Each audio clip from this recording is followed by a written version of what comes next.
नमस्ते, उहाँ हुनुहुन्छ युके चमलाङाई, राष्ट्रपा सुन्दरहरेचा शिक्षा विभाग प्रमुख। उहाँले पनि केही शिक्षा सम्बन्धी केही सुधार सम्बन्धी आफ्नो वक्तव्य राख्दै हुनुहुन्छ। सबैजनाले सुनिदिनु होला है।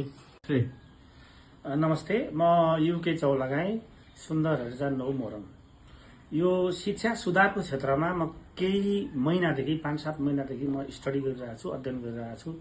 नेपालको शिक्षालाई कसरी सुधार गर्ने भन्ने कुरामा शिक्षा मन्त्रीलाई पनि मैले प्रतिवेदन पेश गरिसकेको छु। सुन्दरहरेचा नगरपालिकालाई पनि मैले प्रतिवेदन पेश गरिसकेको छु। यसमा अहिलेसम्मको मेरो स्टडीमा मैले चाहिँ खास दुईटा कुरा चाहिँ मैले यहाँबाट फाइन्ड आउट गरेँ।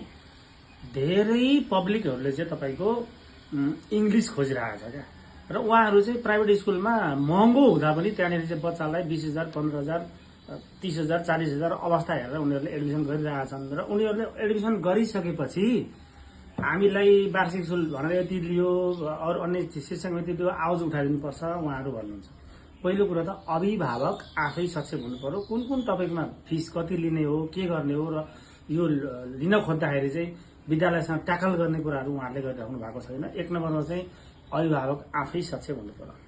अब यसको लागि नेपाल सरकारसँग, शिक्षा मन्त्रालयसँग मेरो दुईटा कुराहरू चाहिँ प्रस्ताव रहेको छ। अबको अवस्थामा शिक्षा मन्त्रालयसँग पनि म यो कुरा प्रस्ताव राख्छु। यो क्रममा एक नम्बरमा भनेको तपाईँको इङ्ग्लिस मिडियम गर्नु पर्यो विद्यालयलाई। जस्तो सामुदायिक विद्यालयहरू छन् नि, जति पनि सामुदायिक विद्यालयहरू छन्, यहाँ सबैमा इङ्ग्लिस मिडियम गरिदियो भनेदेखि मान्छेले इङ्ग्लिसको लागि प्राइभेट लगिरहेको छ। प्राइभेट बन्द गर्ने कुरा होइन, सामुदायिक विद्यालयमा इङ्ग्लिस मिडियम गर्दा केही पनि फरक पर्दैन। भाषा हो। अहिले पनि आधा विद्यार्थीहरू चाहिँ उनीहरूले इङ्ग्लिस मिडियममा पैसा उठाएर पढाइरहेछन्। सबै विद्यार्थीहरूलाई इङ्ग्लिस मिडियम गर भनेदेखि धेरै विद्यार्थीहरू त्यहाँ जम्मा हुन्छन्।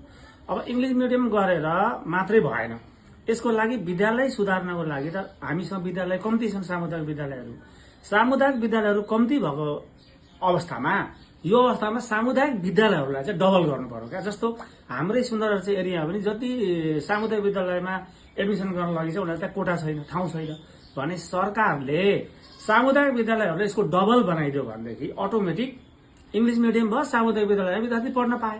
यो भइसकेपछि चाहिँ यो दुईटा कुरा चाहिँ सरकारले ध्यान दिने हो भनेदेखि चाहिँ अवस्था राम्रो हुन्छ। यसको लागि भनेको नेपाल सरकारले के गर्नु पर्यो भने 10-12% कति लगानी गरिरहेको छ शिक्षा क्षेत्रमा अहिले, यसलाई चाहिँ डबल बनाउनु पर्यो। डबल बनाइसकेपछि यो सबै समस्या समाधान हुन्छ। यो हामी पब्लिक सबैले आवाज उठाउनु पर्ने भन्ने कुराको मैले अनुरोध गर्न चाहे। धन्यवाद।